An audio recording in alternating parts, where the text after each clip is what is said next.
আসসালামু আলাইকুম। আজকে আমরা একটা অ্যারাবিয়ান ডেজার্ট দেখাবো, যার নাম হচ্ছে কুনাফা। কুনাফা তৈরির জন্য আমাদের কিছু বাদাম লাগবে। তার জন্য আমরা কুচি করে বিভিন্ন ধরনের বাদাম দিতে পারি। চাইলে আমরা যেমন এখানে দিয়েছি কাঠবাদামটা আমরা কুচি করে নিয়েছি। এটাকে আমরা ঘি দিয়ে একটু ফ্রাই করে নিব, যেন খুব সুন্দর একটা ফ্লেভার আসে। আপনারা চাইলে বাদামটা স্কিপ করতেও পারেন। আমরা এখানে আরও মিশিয়েছি কিছু কিশমিশ দিয়ে দিয়েছি। কিশমিশটা আমরা এটার সাথে মিক্সড করে ফ্রাই করে এটা এক সাইডে রাখবো। তারপর এখানে আমরা দুধ নিয়ে নিয়েছি, লিকুইড যে গরুর দুধ আছে, লিকুইড গরুর দুধ ঘন করে 2.5 কাপ নিয়েছি। এটার সাথে আমরা কর্নফ্লাওয়ার দিয়েছি 4 টেবিল চামচ ঠান্ডা অবস্থায়, মানে নর্মাল অবস্থায়। তারপর গুঁড়া দুধ দিয়েছি 1/4 কাপ, মেজারমেন্ট কাপেই। তারপর এটার সাথে আমরা চুলায় যখন আগুন দিয়ে তারপর আমরা এটাকে একটু ওয়ার্ম করে নিয়েছি, তখন গুঁড়া দুধটা দিয়েছি আসলে। তারপর এটার সাথে আমরা আরও অ্যাড করছি কনডেন্স মিল্ক। কনডেন্স মিল্ক এখানে আমরা 1 টিন থেকে মানে 1/3টাই দিয়ে দিয়েছি, আর সামান্য একটু রয়েছে। তারপর এটাকে আমরা ভালো করে মিক্সড করব। এটা নাড়ানো থামানো যাবে না, অনবরত মিক্সড করতে থাকবো, তা না হলে নিচে লেগে যেতে পারে। তারপর এটার সাথে আমরা আরও অ্যাড করেছি ডানু যে কনডেন্স মিল্ক ডানু যে ক্রিমটা আছে, ফ্রেশ ক্রিম। এটা যে কোনো সুপার শপে আপনারা পেয়ে যাবেন।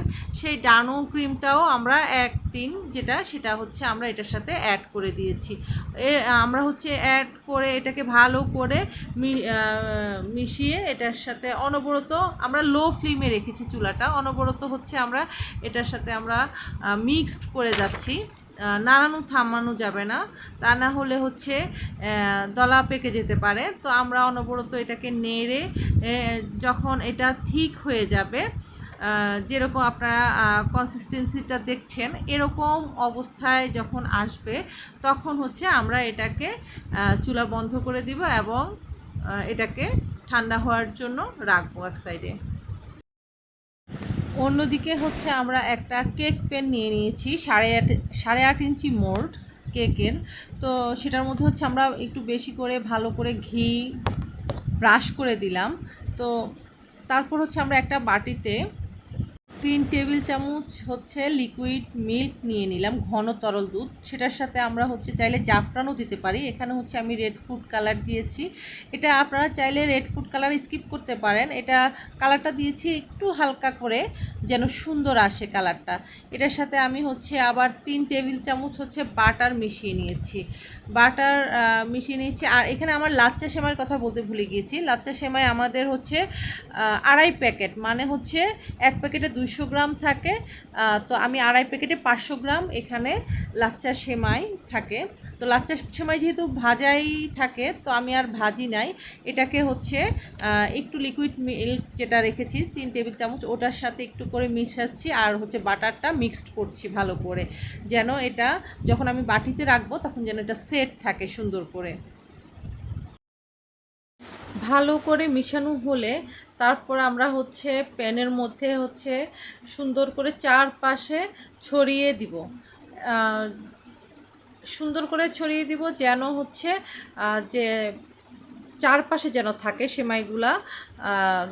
যেহেতু আমরা উপরে ক্রিম দিব, তো চেপে চেপে আমি চারপাশটা বা সাইডগুলা একদম চেপে চেপে বসাচ্ছি, সেট করছি এটাকে, যেন যখন আমি এটাকে উপর করে ঢালবো, যেন এটা ভেঙে না যায়।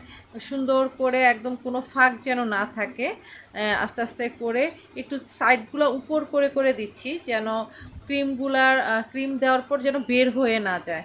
তো এভাবে আমি যখন এটাকে সুন্দর করে সেট করে নিলাম, তারপর আমাদের ভেজে রাখা যে বাদাম কিশমিশগুলো ছিল সেগুলো দিয়ে দিচ্ছি। এটা চাইলে আমি ক্রিম দিয়ে তারপরও দিতে পারতাম, ক্রিমের উপরে লেয়ারটা দিতে পারতাম, লেয়ারের উপরে দিতে পারতাম। এখন আমরা আবার যেহেতু আমি আগে দিয়ে দিয়েছি, এখন আমরা ক্রিমটা দিচ্ছি সুন্দর করে সমান করে থিকনেস, ওই সমান থিকনেস করে আমি চারপাশে এটাকে ছড়িয়ে দিচ্ছি। তারপর হচ্ছে আমি এখানে সেমাই দিয়ে দিয়েছি বাকি অংশটুকু। আবার ক্রিমের উপরে আমি আবার একটু বাদাম কিশমিশও আবার দিচ্ছি একটু করে। আসলে যত দিবেন ততই ভালো লাগে। আর সেমাইটাকে যেটা করেছিলাম আমি প্রথমেই চোখের আন্দাজে আমি বলের মধ্যে হাফ করে নিয়েছিলাম, অর্ধেক যেন নিচের লেয়ারে থাকে এবং সমান অর্ধেক যেন আবার উপরে দিতে পারি। তো ওভাবে অর্ধেক করে এখন বাকি অর্ধেক যে অর্ধেক ছিল সেটাকে আমি আবার ক্রিমের উপরে সমান করে চারদিকে এটাকে সেট করে দিচ্ছি, একটু হাত দিয়ে হালকা হাতে চেপে চেপে এটাকে সেট করে আমরা এটাকে এখন ওভেনে দিয়েছি। ওভেনে হচ্ছে আমরা 200 ডিগ্রিতে 25 থেকে 30 মিনিট বেক করেছি। তারপর বেক করে গরম গরম অবস্থায় আমরা নামিয়ে সুগার সিরাপ করেছিলাম। সুগার সিরাপটা অবশ্য আমি আপনাদেরকে দেখাইনি, সেটা হচ্ছে আমরা 1.25 কাপ সুগার সিরাপ, মানে 1.25 কাপ পানি আর 1.25 কাপ হচ্ছে আমরা চিনি নিয়ে সেটাকে সুগার সিরাপ তৈরি করেছিলাম। তো সেটা আমরা উপরে দিয়েছি, চাইলে আপনারা লেবুর রস বা ক্যারোট জলও ইউজ করতে পারেন এটার সাথে। তো দিয়ে আমরা হচ্ছে 3-4 ঘন্টার মতো এটাকে আমরা ফ্রিজে ঠান্ডা করে তারপর হচ্ছে কেটে আমরা এখন এইভাবে সার্ভ করছি।